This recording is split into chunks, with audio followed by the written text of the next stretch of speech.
네, 이번 시간에는 납부불성실 가산세 납부서 만드는 방법을 알려드리겠습니다. 우리가 뭐 원천세는 2월 10일까지, 부가세는 2월 25일까지 뭐 이런 신고 납부기한이 정해져 있잖아요. 납부기한 그날까지 납부를 해야 되는데 납부를 못하면 납부불성실 가산세가 붙습니다.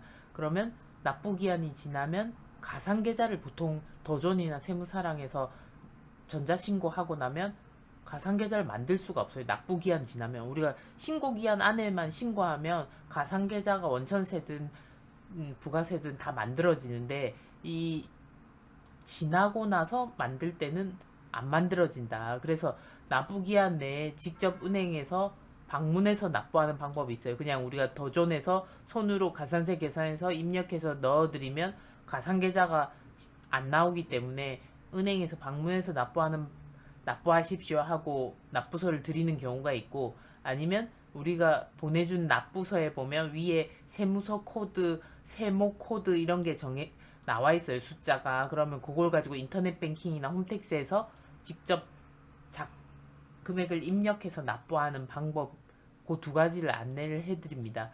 그래서 일단 부가세 납부 환급 불성실, 그러니까 납부 불성실 또는 환급 불성실 가산세.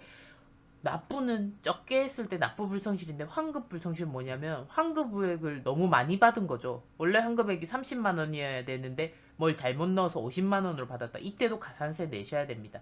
그러면 이거는 만분의 3이에요. 미납액에 만분의 3 곱하고 미납 일수를 곱하면 됩니다. 그래서 여기서 보시면 두 가지 방법으로 납부서를 만들 수 있는데요. 첫 번째 방법은 간단하게 부가세 납부서를 만들 수 있고, 두 번째 방법은 세목에 관계없이 모든 세목을 다 만들 수 있다, 이런 얘기고요.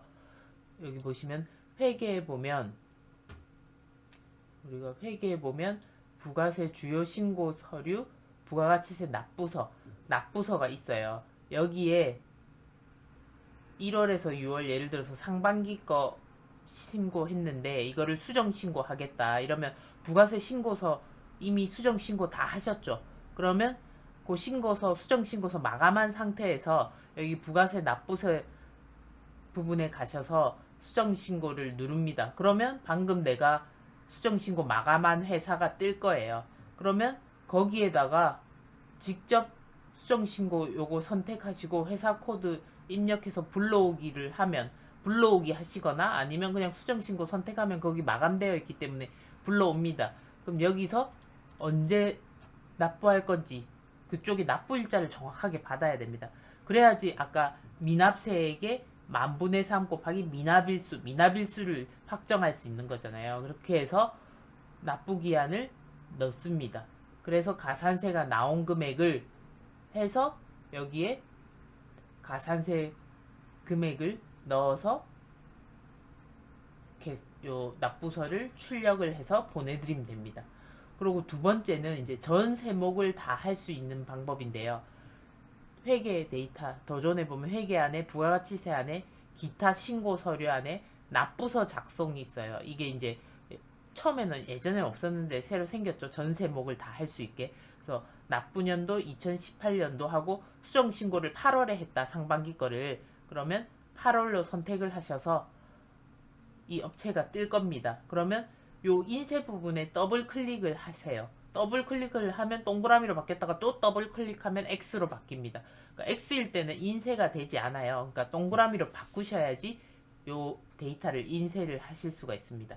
그 상세 항목을 보면 일단 부가세 41번 요것도 F2 눌러서 부가가치세임을 선택하시고, 이 중에 확정분이었겠죠. 1월 6월 거 수정이니까 확정을 선택하시고, 그다음에 뭐 그게 원천세였다 이러면 여기 원천세 선택하시고 하시면 돼요. 그러시고 세목 선택하고 해서 일기 확정하고 가산세를 여기다 금액을 손으로 입력합니다. 이 금액은 당연히 그때 알려드린 방식으로 미납세 곱하기 만분의 3 곱하기 미납일수, 저번에 엑셀로도 한번 말씀드렸죠. 이런 엑셀을 하나 만들어 두셔야 된다 하고, 그렇게 하시고 여기에다가 그분이 8월 2일 날 납부하겠다 했기 때문에 여기다 8월 2일 이렇게 적습니다.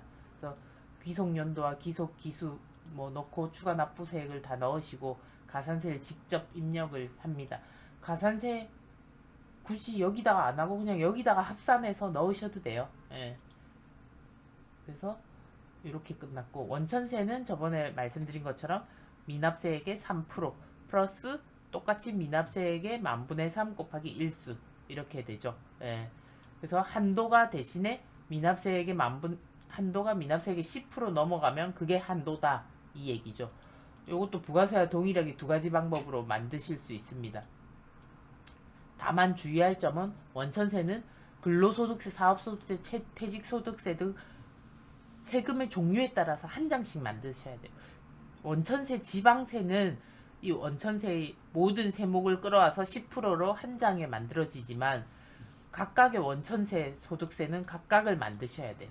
그래서 보시면 여기 소득세 납부서 들어가시 방법이 두 가지죠. 전세목 아까 위에서 전세목 만드는 여기서 원천세를 수정하셔도 되고, 아니면 소득세 납부서에 들어가셔서 여기 소득세 납부서 탭 이쪽에 들어가셔서요.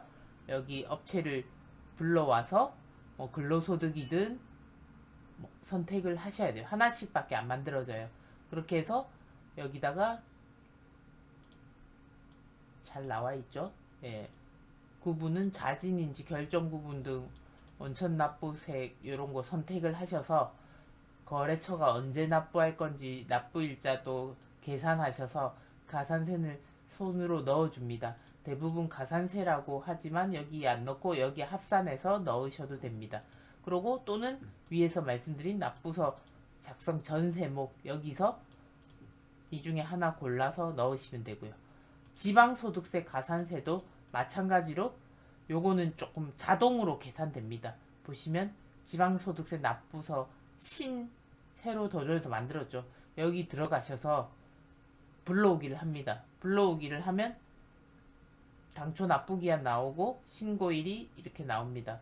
근데 이제 여기에 보시면 신고일을 기존에는 9월 10일까지 신고했는데 우리가 이거를 수정 신고를 하겠다. 그러면 여기를 10월 10일 날 대표님이 납부하겠다 했으면 날짜를 10월 10일로 바꿔줍니다. 그럼 자기가 알아서 납부 지연일수 계산되면서 가산세가 자동으로 계산됩니다. 예전에는 이것도 자동 계산되는 게 없어서 직접 만들었었는데 이렇게 직접 여기 지방소득세 요 탭에 들어가셔서 신고 일자만 바꿔주시면 지방소득세 가산세는 자동 계산됩니다.